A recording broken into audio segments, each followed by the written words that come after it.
Welcome back, friends, to another episode of the Juicebox Podcast.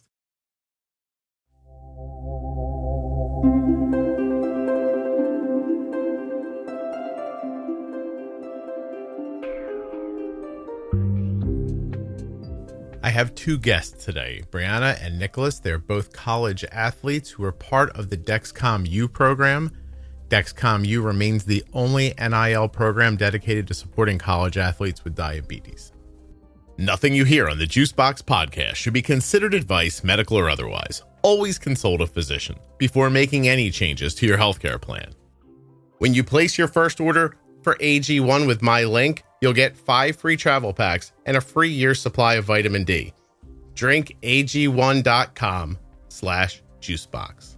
Don't forget to save 40% off of your entire order at CozyEarth.com. All you have to do is use the offer code JUICEBOX at checkout. That's JUICEBOX at checkout to save 40% at CozyEarth.com.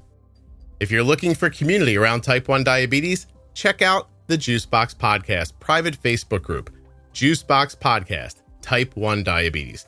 But everybody is welcome. Type 1, type 2, gestational, loved ones, it doesn't matter to me. If you're impacted by diabetes and you're looking for support, comfort, or community, check out Juicebox Podcast, type 1 diabetes on Facebook. This episode of the Juicebox Podcast is sponsored by the insulin pump that my daughter wears, Omnipod. Learn more and get started today with the Omnipod DASH or the Omnipod 5 at my link, omnipod.com/juicebox. The Juicebox Podcast is sponsored by Touched by Type 1. This is my favorite diabetes organization, and I'm just asking you to check them out at touchedbytype1.org on Facebook and Instagram. Today's episode of the Juicebox Podcast is sponsored by Dexcom, makers of the Dexcom G7 and G6 continuous glucose monitoring systems. Dexcom.com/juicebox. Hi, my name is Bri Carasquillo.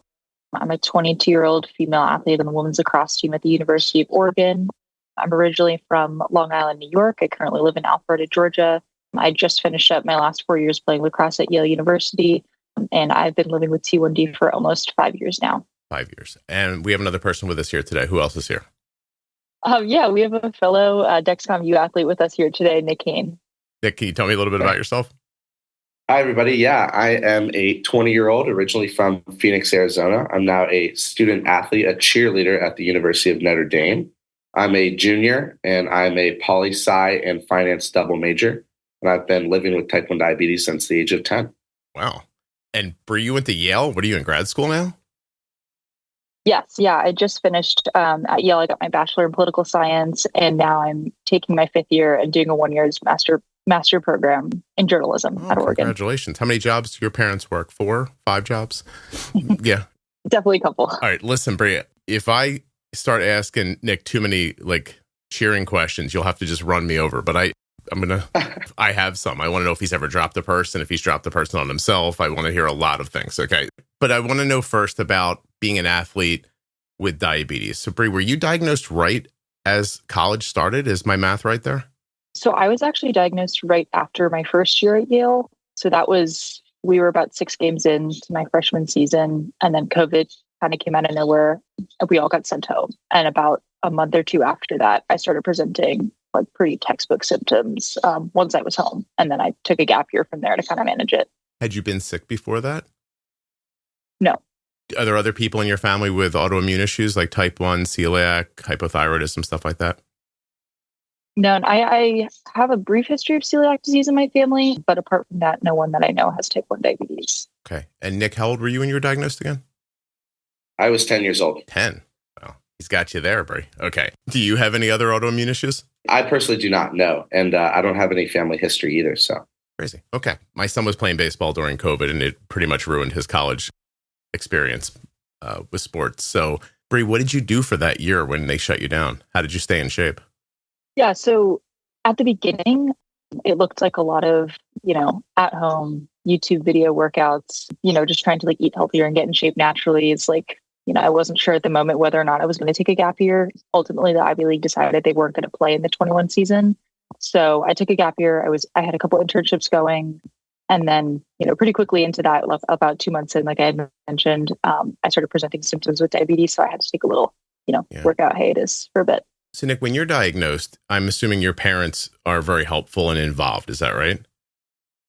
Oh, yeah. Yeah. My parents are my biggest supporters. And my mom actually works for JDRF now, and she's been by my side the whole time and helped me along the way. Wow. Now, did you have a CGM when you were diagnosed? It was too long. Was it? I'm trying to do the math. My daughter got hers when she was maybe 5 or 6, and she's 20 now. So they would have existed when you were diagnosed, right?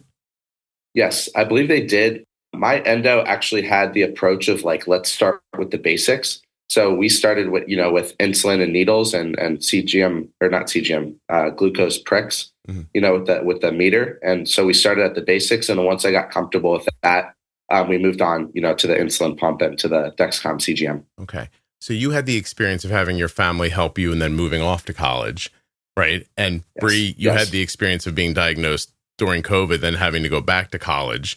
And your parents probably didn't know very much about it when you left. So where I'm guessing Nick got a lot of support in the way of having people who understood what he was going through, you probably didn't have that. Is that right?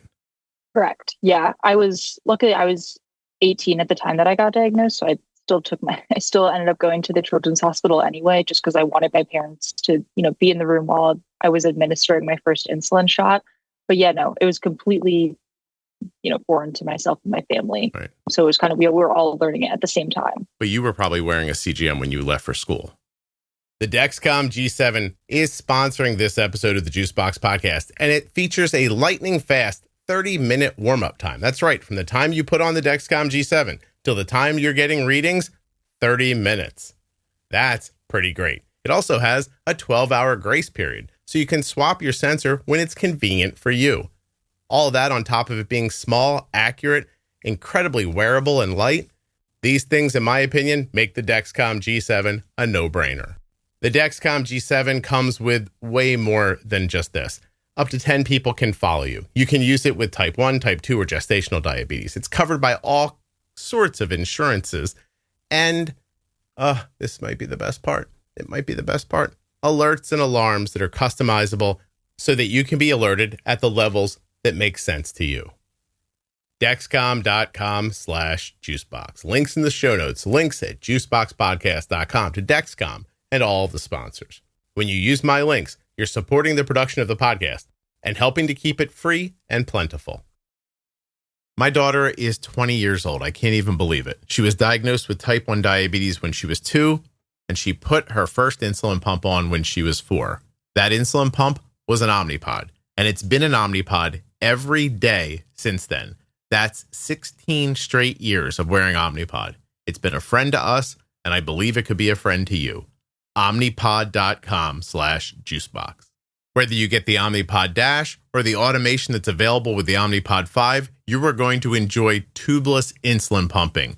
You're going to be able to jump into a shower or a pool or a bathtub without taking off your pump. That's right. You will not have to disconnect to bathe with an Omnipod. You also won't have to disconnect to play a sport or to do anything where a regular tube pump has to come off. Arden has been wearing an Omnipod for 16 years. She knows other people that wear different pumps, and she has never once asked the question, should I be trying a different pump? Never once. Omnipod.com/juicebox. Get a pump that you'll be happy with forever. Correct. Yeah, right. My endo in Atlanta, they were very big on getting me set up on the technology. So I spent a couple months doing the glucose finger pricks. Mm-hmm. And then they were like, all right, let's transition you to the Dexcom CGM. Now, do either of you or both of you share your Dexcom follow with anybody at school? Nick, go first.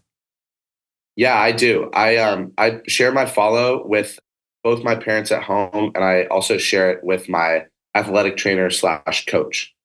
So just in case, I'm on the sidelines and something's wrong, she's able to, see it on her phone and be able to communicate what it is to me too. Right. Okay. So she watches you while you're playing. Yeah. In case anything's like majorly low or majorly high, she's not tracking it all the time, but she has her phone on her. So, if it beeps on her phone, she's able to tell me something important. give me a second. Is playing the right term when you're cheering? Like, how do you think? Because it's a sport, right? But I didn't see what I mean, Bri. I didn't want to be like while you're like doing the thing. So how do you refer to it? I get caught up saying playing, but I think it's technically supposed to be cheering. And we're cheering all the time if you see us on the sideline. So I like the word cheering. It's kind of like a hype verb. It's a great, personality trait to have. So, yeah. And Bri, how do you stop yourself from whacking people with that stick? Like, I'm being serious. When you get frustrated and like you're just a little behind them, like half a step, how do you not reach out and just go like ankles? Like, do you know what I mean? Like, please tell me about that. Yeah. I guess, women's lacrosse is technically not a contact sport. So you have to keep that in mind when you're playing. The men's game is entirely different. But, I think just when I'm playing, the rules change pretty much every spring. I'm like, I didn't even know that rule existed. Now I'm, getting a green card or something. So you just have to be mindful of, you have to, there's a certain level of discipline that you have to, maintain to not aggravate your coaches or your other teammates around you. I hear you. I know neither of you play field hockey, but I always wonder why they don't make that stick longer. You know what I mean? Like, because they're always like, you know what I mean? Like, then they wouldn't have to bend over, but that's not really neither here nor there. Nick, would you consider what you're doing aerobic while you're cheering? Bri's running around, right? She's not really lifting weights, but you're lifting things. But are you moving too? Like, is one of you, I'm trying to decide if one of you is doing aerobic exercise running around and one of you is doing anaerobic, like lifting, and if that's impacting your blood sugar differently. Yeah, that's a great question. I actually grew up playing soccer. So I grew up running all around the field and doing cardio as a main part of my sport. And that actually, I took my pump off and that caused my blood sugar, to like stabilize because I was doing so much cardio, but I also wasn't getting insulin, every 5 minutes. Mm-hmm. But it's actually the opposite with cheer. I keep my pump on because I'm lifting so much and not, running around the sideline as often. I actually have to keep my pump on for my blood sugar not to go higher during my sport. I was gonna say, do you ever have to bolus while you're doing that? Yeah, I usually I'm able to maintain the basal, and the basal is able to keep my blood sugar low. But there's at times, normally like during a halftime of a football game, we kind of get like a little bite to eat, and I definitely bolus both for the meal and for kind of my blood sugar too if it ever goes high. Okay, then Bri, how about you? How do you manage while you're playing? Yeah, so I initially started out on the Omnipod pump that I would just have connected to my Dexcom. And then kind of, I think, given that I'm like almost 5 years, not quite, I've still been kind of up and down riding the honeymoon out. So I switched off of the Omnipod and now I'm just like MDI whenever I need it. So whether it's like, after practice and my glucose levels go high, just can give a quick shot between that and lift or something. Mm-hmm. But yeah, I'm currently using MDI. Oh, wow. So you don't think you've reached what might one day be your kind of like natural need for insulin yet? Yeah, not yet. I just recently met with my endocrinologist here at Oregon, and they were like, you're in like partial remission, is what they referred to it as. So I'm not, my insulin requirements are very low at the moment, and I'm, hoping they stay that way for as long as I can ride that out. But yeah, for right now it's MDI. I mean, I'll knock on wood for you on that one. That'd be cool. Thank you. Okay. Hey, so what about you, Nick? What kind of pump do you use? I use the T-Slim, and I use the closed loop system with the Dexcom CGM too, and it's wonderful. Control IQ. Yes, yes, sir. Okay. I didn't ask Bri. Is anybody at school following you? Yes. Yeah. So I have my athletic trainer, my dietitian, a couple of my teammates, and then my family and my sister from home as well.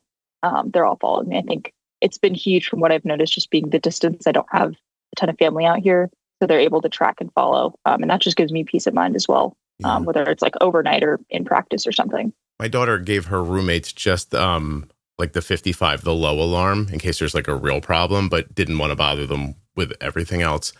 But she just transferred. So my daughter just left Georgia and she's at, I'm not sure if she wants me to say where she's at now. She's at a different university now. And she no longer has a classic roommate. So she's in a dorm situation, but they have apartments inside the dorms and their doors lock when they close every time. And she's in a single. So I was wondering if you guys were sleeping with another person in your room. Have you talked to your friends about glucagon? How do you guys handle all that at school? Yeah, absolutely. So my sophomore year, last year, I was in a quad. So I had 3 other roommates. And at the beginning of the year, I showed them, the glucagon, and I told them if there was ever an emergency that they would have to use this type of, like I called it kind of like a pen, but there's instructions on the box. And I show them how to do it. And I have to be honest, if I'm a heavy sleeper, so I would be beeping throughout the night, and some of them are light sleepers and they'd wake up before me and they'd like shake me awake. Or I have a really obnoxious ringtone from my mom. So in case of an emergency, when she calls, it's like, danger, danger. And so that wakes them up too. And if I don't wake up, they wake up and they help me out. So my roommates have been incredibly helpful throughout this whole process. Do you have Gvoke HypoPen? Is that the glucagon you use? I'm not quite sure the technical name. It's the one in the yellow box. Oh, do you have it? Yeah. I don't know. Is it this one? No, I think it's another design. A different one. Okay. And how about you, Bri? Yeah. What do you have? So I use the Baqsimi. The nasal. Yes. Yeah. The inhalable. Yeah. Which luckily I haven't, had any type of scares like that come up yet. Knock on wood. But no, I've educated, like my parents know about the Baqsimi, close friends, whether it's at Yale or now here. I've introduced my roommates to it. And I guess I'm the same way with Nick. Like I'm a very heavy sleeper, so I will sleep through the lows and the high. Like I just don't hear on my alarm, but my roommates will sometimes, and they can I'm right next door to them, and they can wake me up and be like, "Hey, Bri, I think your alarm's going off." Yeah, no, they're aware. One of my housemates, her stepdad is a type 1 diabetic, and he's also very athletic, into the Ironmans and stuff. So she kind of knows. I didn't have to introduce her to that whole spiel. So yeah, that's been very comforting. She probably thinks you're following her. You know what I mean? She's like, everywhere I go. So I want to switch gears, but I'm going to come back to being at school. So Dexcom University, how do you get involved in that? And what is it you do for it? Can I start with Brianna? Sure. So with the Dexcom U athlete program, I had originally reached out to Dexcom, I think via DM. It wasn't even NIL related. I just kind of was like, hey, I was just diagnosed. This was at the start of COVID. So I was like, this is very isolating. I know no one. Do you have any resources, or is there any, can you take me somewhere on your website that I can connect with other people? Because at the time it was just so new and foreign to my whole family. And I was just like, this is, this kind of sucks. And they got back to me pretty quickly, and they were like, oh my gosh, it's, it's great that you're a college athlete. We'd love to help you. Would you want to join this program that we're thinking of? It's called Dexcom U. You get to be a Dexcom warrior. And and then from there, we set up a couple of Zoom calls. I met with the team and just kind of ran through what that process was going to look like with them. And it's been, I'm going into my 3rd year with them. So That process has been going great. So is it a social media thing? Are you actually meeting other athletes? What do you do? Yeah, it's a little bit of both. It's a couple of social posts here and there. We just recently launched season 3 of Dexcom U. So we all reposted that video. I've done a media day, quote unquote, with some other Dexcom U athletes a couple summers ago. And we all went out to Chicago and we did, your standard media day shoot with the smoke and lights and stuff. And that was really cool. And then I've gone out by myself. Most recently, I was out at Disney in Coronado Springs at the Children with Diabetes convention. And that was cool. I was able to just hang out at the Dexcom vendor, share my story to younger children with T1D and parents and friends of kids with T1D. So yeah, and then it also looks like interviews as well, just kind of here and there. Yeah, wherever I'm able to promote awareness or education around T1D. Right. Would you say that you're pretty open with your diabetes away from Dexcom U as well? Do you hide your devices, or are you pretty comfortable with them being out? Initially, I used to, just because I kind of fell victim to that stereotype of it, being a shameful diagnosis. And then I think working with Dexcom has definitely helped me put myself out there, especially on Instagram, saying, to say, hey, this doesn't have to be something that you could be afraid of or that you have to hide. So I even in my graduation photos, I had it right on the back of my arm, because I was this is a part of me now. So people should know that that's my identity. And Nick, when you're dropping people and they're reaching to save their lives, do they ever grab your devices and tear them off? That's a great question. Nick, I love it when you tell me I've asked a great question, by the way. It feeds my ego in a way that you just can't imagine. I'm it is a great question. I feel so good about myself. Keep validating me. Go ahead. Yeah. So there's been on occasion that, stunt doesn't go the way you want to. And I've had my CGM knocked off a couple times. Dexcom's great at, replacing it pretty instantly. But to answer your question, it does happen from time to time. I gotcha. You're not telling me if you've ever dropped a human being. Have you ever dropped a human being?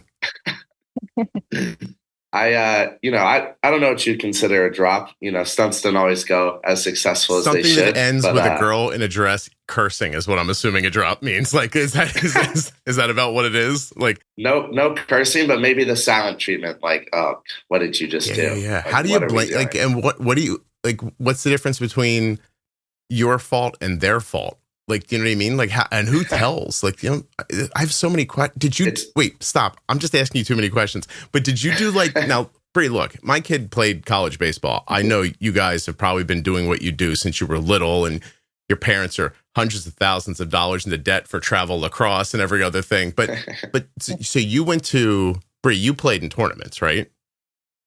Yeah, yes. Constantly. When did you know you were going to play in college? 2 questions. When did you decide you wanted to play in college? When did you know it was actually going to work out?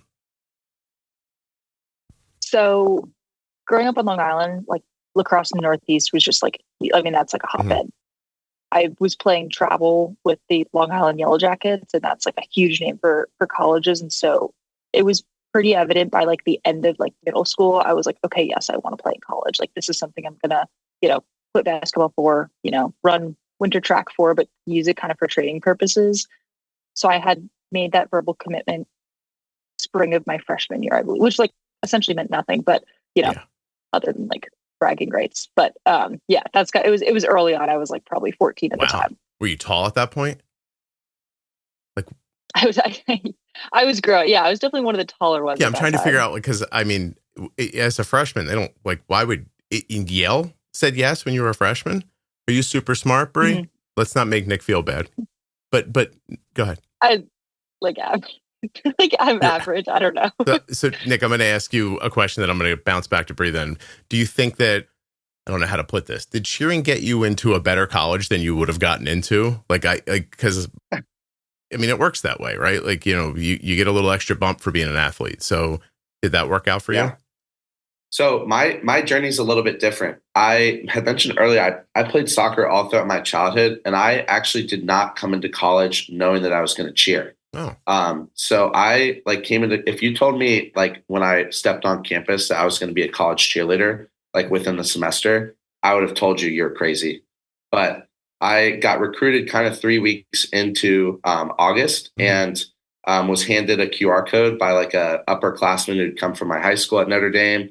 I'm like, this sounds cool. I looked more into it and started stunting, which is, when you throw your partner in the air. Mm-hmm. And I thought, once I started stunting, I'm like, this is even more awesome. And all the, amenities and things that comes with a student athlete was great as well. So I'm like, I should really try this. And I did. And I've, never looked back since. But I actually it didn't help me at all in the admissions process. I wish it would have. But I was going to say, you're getting shaken down. You hear this, Bri? You're making out way better than he is. My goddaughter was a flyer at Louisville. Oh, very cool. Yeah, and until she was there, I didn't realize how competitive it was. Yeah. Was she co-ed or was she all girl? I think she started out on the team, I don't know all the words. So, and then I think eventually she got hurt and she had to stop doing it. Okay. Yeah. Fair. I think throwing up around a person is probably dangerous. Happens from time to time. But wait. Now, Bri, do you know Nick? Have you ever bumped, were you with him at Chicago during Smoke Day or anything like that? No, actually, this is our first time meeting. Okay. Yeah. So isn't it bizarre that he learned to do this in college? Can you imagine if you showed up at Yale and you were like, all right, I got the stick. Where's the ball? Tell me what to do. That's Nick. How quickly did it take you to be proficient at it? Yeah, that's a great question. See, good job, Nick. Thanks. Yeah. Thanks. Yeah. Bri hasn't done it once, but it's fine. It's taken a bit of time. We're, as a team, males, kind of cheering in high school isn't as popular as, let's say, some other sports. So we actually it's an investment for our team to kind of recruit guys as they're in college and get them up to speed and proficient with the sport. But I like to think our team's great at doing it, and they coached me really, really well. And, by my sophomore year, I was traveling to away games with the football team and doing everything that I could with cool. The Notre Dame cheer squad. So, Bri, what's it feel like when that ball hits you? It happens sometimes, right? It comes across. It's happened more than once, unfortunately. But yeah, no, I've been in practice. I've gotten hit with shots in the head, and luckily no concussions, at least yet. I've never had a concussion, but it's not fun. The ball is this big, It's like but a it's just deep so compact. bruising pain, right? When it hits you. It is. Yeah. I can't imagine what it's like for goalies who are getting pelted like every other shot. I don't even understand. Do you wear much protection? Because you guys really don't, right? You wear like shin pads and. No, yeah, no, we have a mouth guard and goggles. And I mean, I can't tell you how many times I've seen like nose. I've had teammates like fracture their noses. Yeah, there's been a lot of one too many injuries. Nick's Some got girls more wear protection. helmets, but I've never been. Yeah, the helmet seems annoying, but I mean, Nick's got more protection than you do. I don't understand what's going on.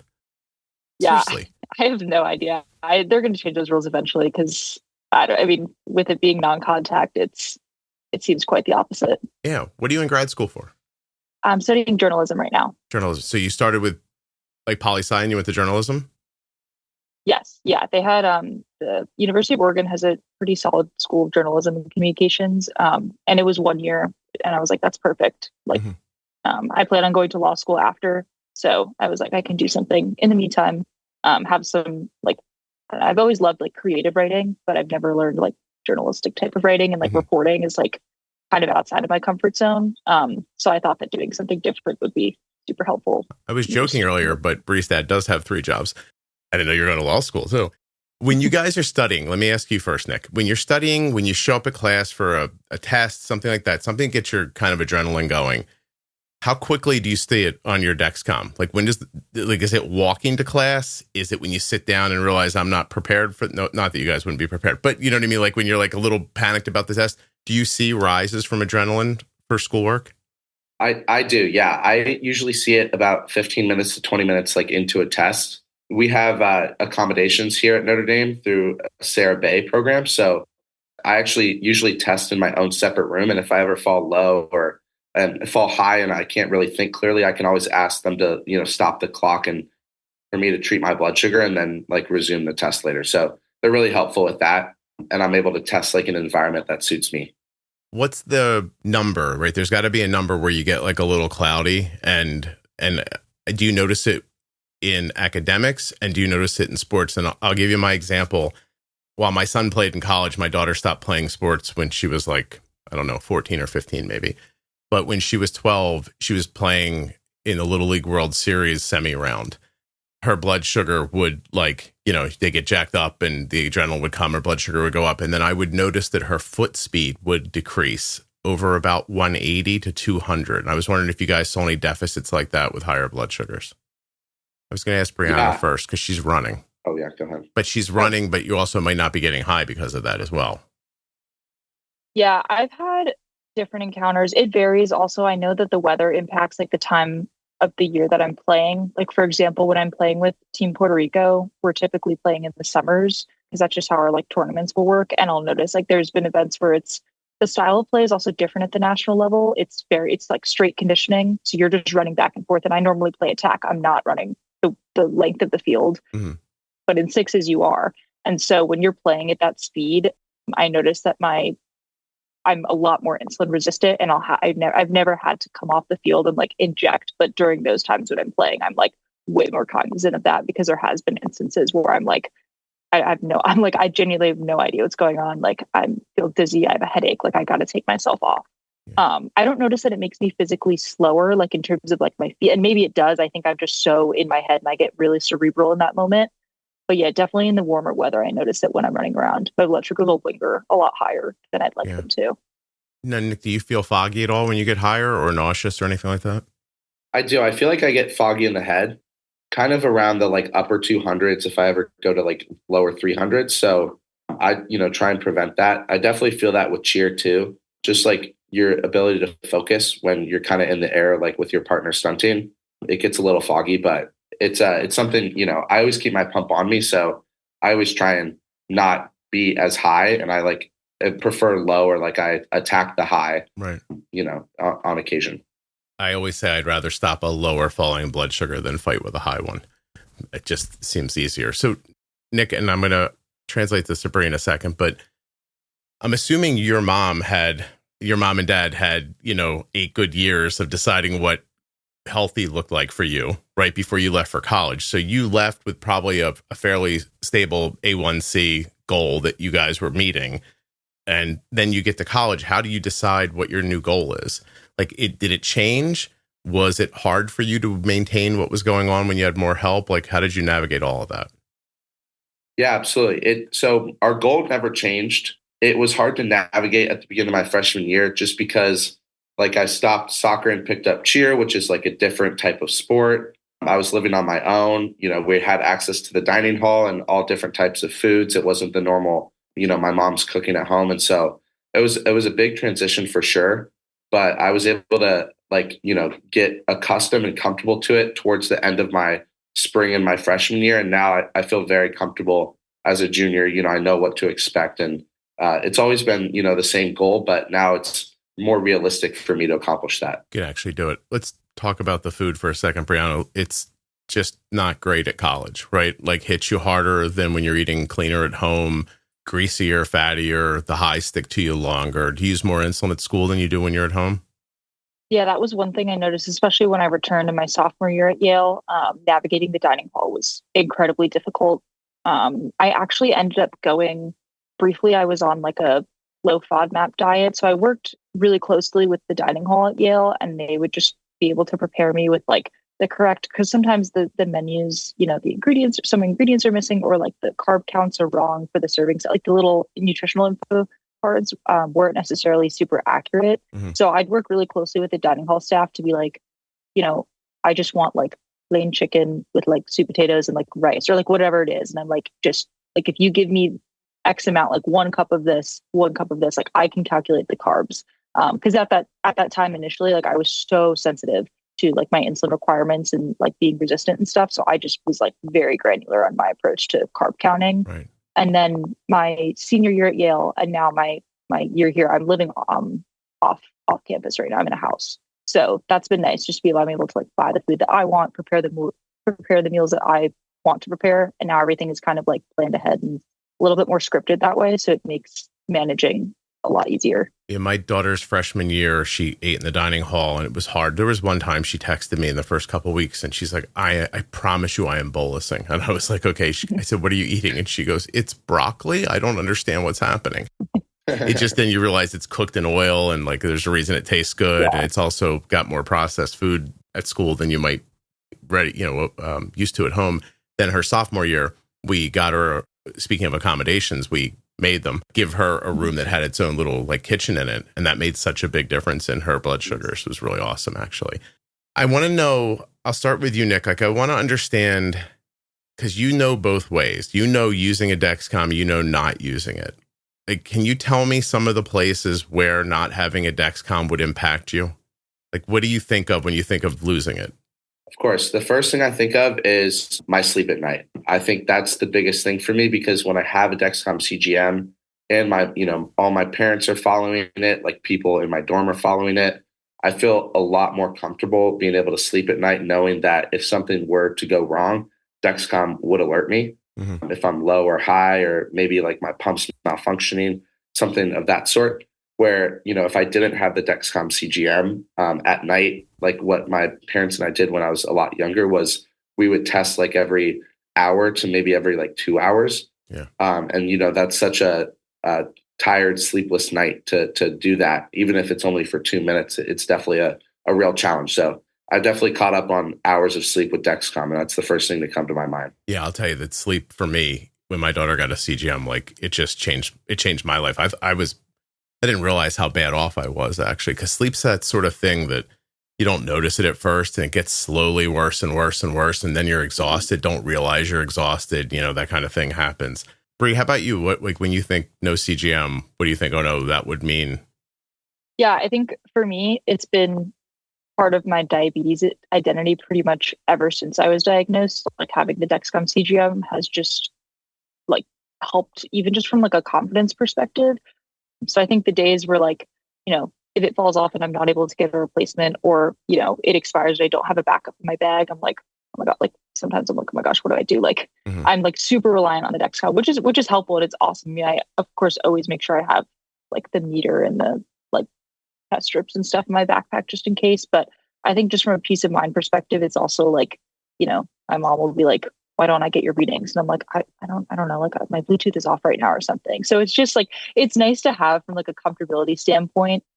And even too, like Nick was saying, for for sleep, like I would have it connected to this app that will like call you. So it's like blasting a ringtone. It's like in the middle of the night and I'm low or something. So yeah, it's definitely like I would say it's like, it plays a huge role in like my identity and who I am as like an athlete with diabetes. Do either of you ever have moments when you just wish your parents couldn't see it? And how do you handle that? Nick's laughing. Let him go first. Yeah, there's definitely times where, like maybe you're sick or maybe like your pump's not working properly. I feel like shame when my blood sugar is like high for too long. And like, my mom definitely sees it and I have to be like, Mom, I promise, like I'm bolusing. Like we have a fast acting insulin now in times where that happens too. So, but yeah, you just have to deal with it. And honestly, it's a type of accountability. Like the next time you're just that much more persuaded, I guess, or influenced to do better for your parents. Nick, are you telling me that the overwhelming feeling is that you feel like you're letting somebody down or yourself down? Like, do you feel like you're letting your mom down? Like, because you said ashamed, right? Like, what's that feeling?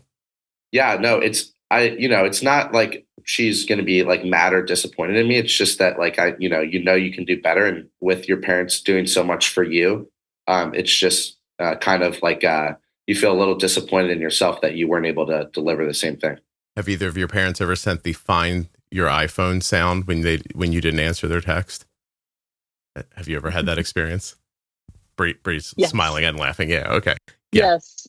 Yeah. No, I have had that experience once or twice. Have you ever gotten a text that says, please don't make me send the find your iPhone sound to you? Because I think I've sent that text once or twice. Do you guys, either of you know the podcast? Brianna, you do? Yeah. Yes. Yeah. I'm actually, Juicebox Podcast was like one of my first resources that I looked into for my mom's coworker, Heather. She's also type 1 and she's like I think she listens to your podcast like religiously. But I just remember because my mom was trying to help me navigate the process too. And she was like, oh my gosh, like Heather recommends Juicebox. And so I have listened to a couple of your episodes. So I was super excited when I heard you reach out. So I was like, oh, I'm like somewhat familiar with it, but yeah. Well, let's say hi to Heather. Nick, do you know it too? That's not possible. Like, you guys are young. Like, listen, I made this podcast for my daughter. Like, I'm not going to lie to you. I was like, if I make a podcast where everything's explained, then one day when I'm gone, she can go back and listen to it and she'll like, right. She never listens to it. She's on episodes. She won't listen to those episodes. So like, have you, Nick, heard it? So kudos to the Dexcom marketing team because they gave us like a cool briefing doc of your podcast. But also I called my mom saying like, hey, I'm doing well. Like I'm going to be on this podcast. I think it's called the Juicebox Podcast. She's like, what? Like I've been listening to that since day one. She's like, most of my advice to you comes from that. Oh, I'm like, so she's I'm like Uncle fan. Scott here, Nick. You understand? There we go. Yeah, all your success. I'm not going to take credit for it, but I mean, I will later tell other people how I saved your life. How do you talk to other people? Like if I brought you right now a couple of seniors in high school who were going to go, off to school and play a sport, what do you think you would tell them? Like, I'm not going to say like, give me 3 things, but like anything that you can rattle off your head that like really seems like knowledge, because a lot of parents listen to this and their kids are playing sports and hoping to play in school too. And yes, like with some of these devices, I don't know if you noticed, like some professional like field goal kicker last weekend stepped up to kick a field goal and he had like an Omnipod on one arm and a G7 on the other arm. And I was like, look at this guy go. And so I'm just wondering, like, what would you tell somebody if they asked you for advice? Nick, you want to go first?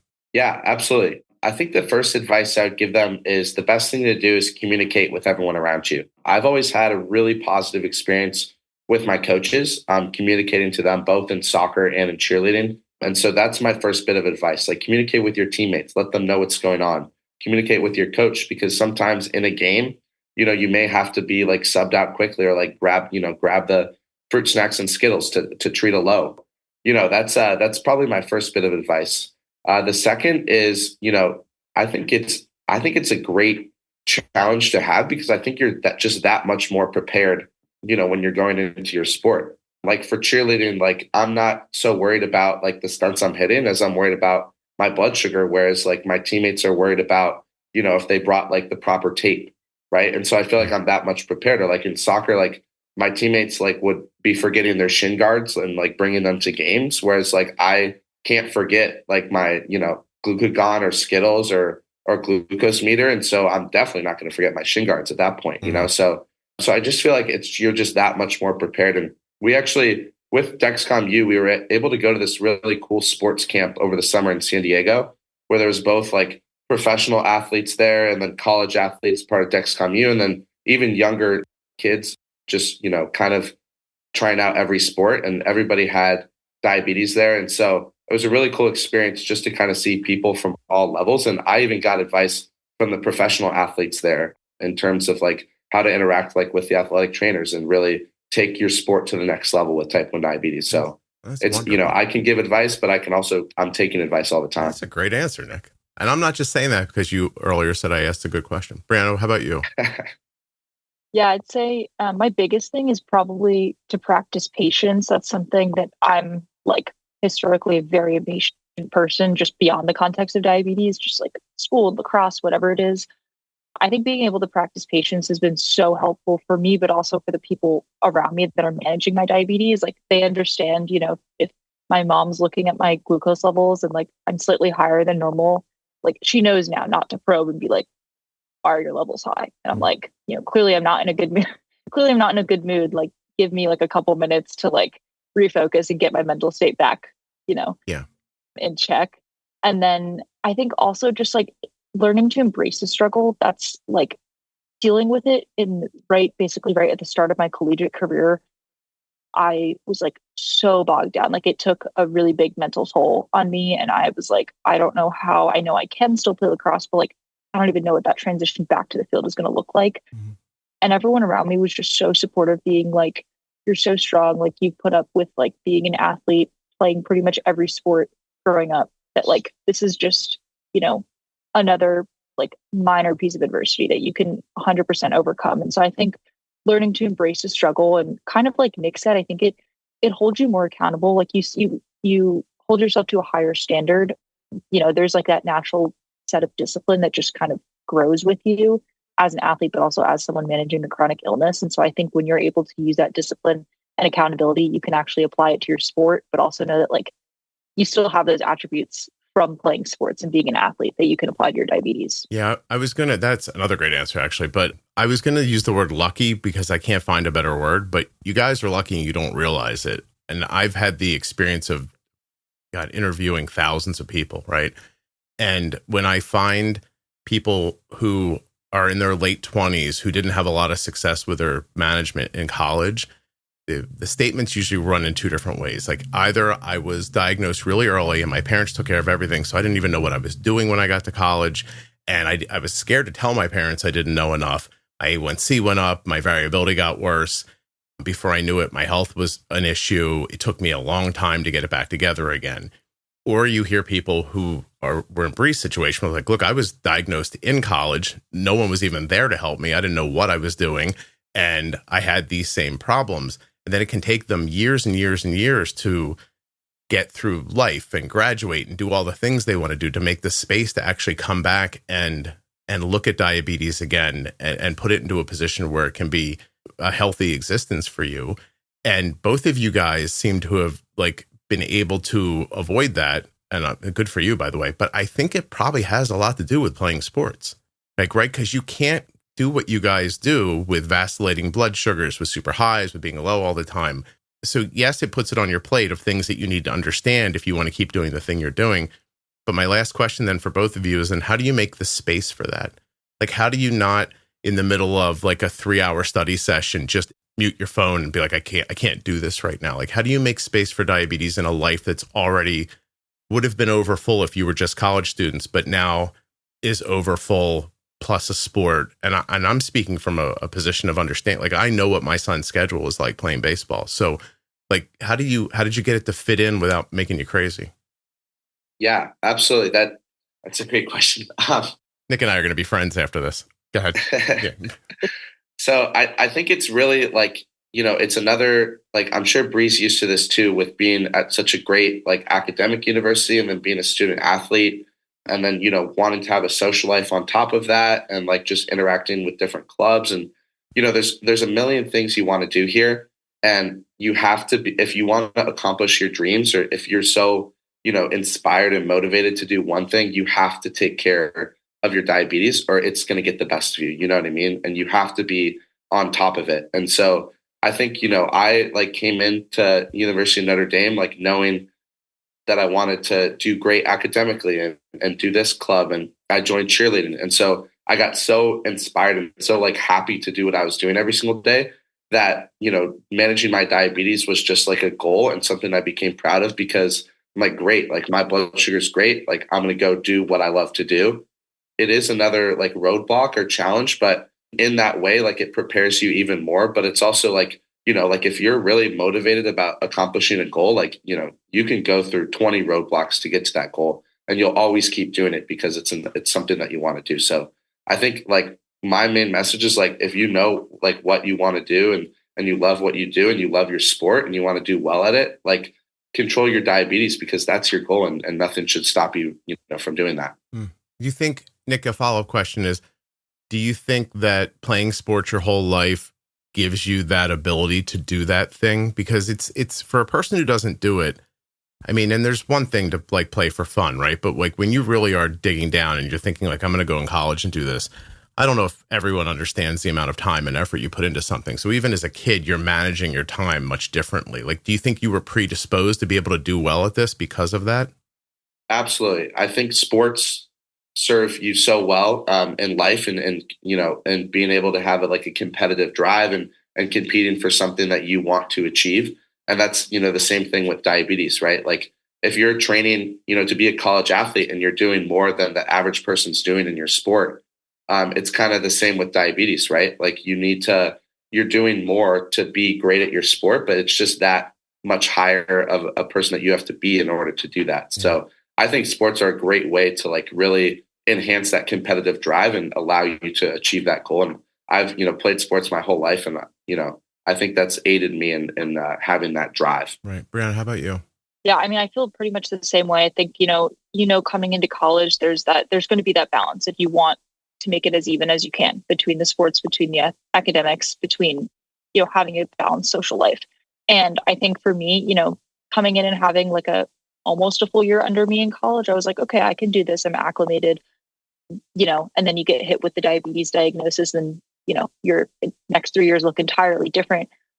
But I think with that, like, it's a learning process, but it's the same way that, you pick up a stick for the first time and you're like, oh my gosh, I'm awful at this. Like, I can't catch and throw. This is so embarrassing. Yeah. And then it takes you a couple of months, it takes you a year. And then you're like, oh, wow, this is actually so fun because I put in the work behind it and I'm seeing the results. And I think, it's the same way when you step onto the field, like exactly what Nick was saying, like as a lacrosse player, it's a spring sport, but you're training full year round. Mm-hmm. With your diabetes, like there's no, you can't just take a day off. Like you can't just be like, oh, I'm just not going to look at, my CGM. I'm not going to look at my glucose numbers today. Like that's just not an option. And it's the same way, like you want to be successful on the field, you have to do the things that will translate to those outcomes. Being able to be confident in like having a structured routine every day. I think being able to have I think the biggest thing coming from sport is having like a strong mental psyche. I think that's really, really bolstered my ability to be like, okay, like all I have to do is control the controllables and understand also and be mindful that like my numbers aren't going to be perfect every day. I'm not going to go out and have the perfect game. I might go 3 for 5 on my shots or something. Like not everything is not going to fall into place exactly how you want it. And so being mindful in that sense has definitely helped me. But I think for sure being an athlete has allowed me that level of discipline that I can apply to my diabetes and, just trusting myself in managing it. I think just showing up on campus, probably having been the best whatever player you were before, and then getting to another place where that's not true anymore.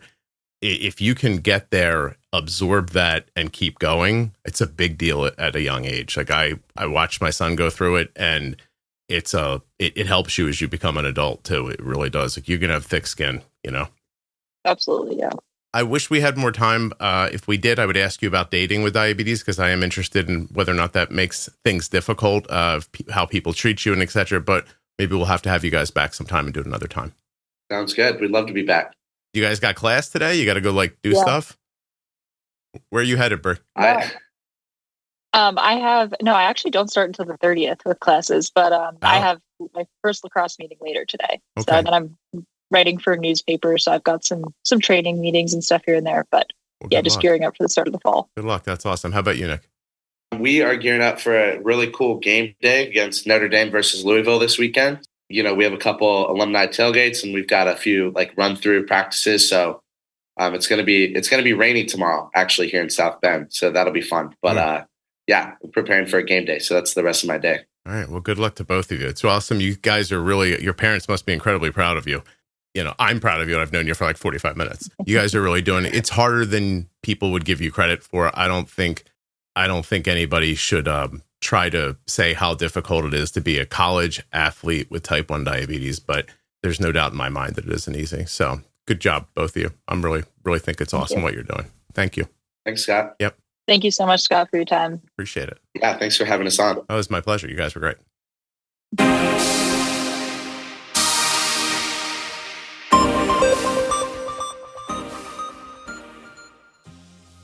This episode was sponsored by Touched by Type 1. I want you to go find them on Facebook, Instagram, and give them a follow, and then head to touchedbytype1.org where you're going to learn all about their programs and resources for people with type 1 diabetes. Today's episode of the Juicebox Podcast is sponsored by the Dexcom G7, which now integrates with the Tandem T-Slim X2 system. Learn more and get started today at dexcom.com/juicebox. If you'd like to wear the same insulin pump that Arden does, all you have to do is go to omnipod.com/juicebox. That's it. Head over now and get started today, and you'll be wearing the same tubeless insulin pump that Arden has been wearing since she was 4 years old. If you or a loved one was just diagnosed with type 1 diabetes and you're looking for some fresh perspective, the Bold Beginnings series from the Juicebox Podcast is a terrific place to start. That series is with myself and Jenny Smith. Jenny is a CDCES, a registered dietitian, and a type 1 for over 35 years. And in the Bold Beginnings series, Jenny and I are going to answer the questions that most people have after a type 1 diabetes diagnosis. The series begins at episode 698 in your podcast player, or you can go to juiceboxpodcast.com and click on Bold Beginnings in the menu. When you support the Juicebox Podcast, by clicking on the advertisers' links, you are helping to keep the show free and plentiful. I am certainly not asking you to buy something that you don't want, but if you're going to buy something or use a device from one of the advertisers, getting your purchases set up through my links is incredibly helpful. So if you have the desire or the need, please consider using Juicebox Podcast links to make your purchases. Okay, well, here we are at the end of the episode. You're still with me? Thank you. I really do appreciate that. What else could you do for me?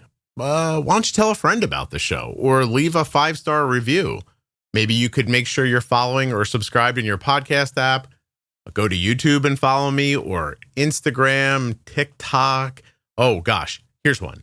Make sure you're following the podcast in the private Facebook group as well as the public Facebook page. You don't want to miss, please. Do you not know about the private group?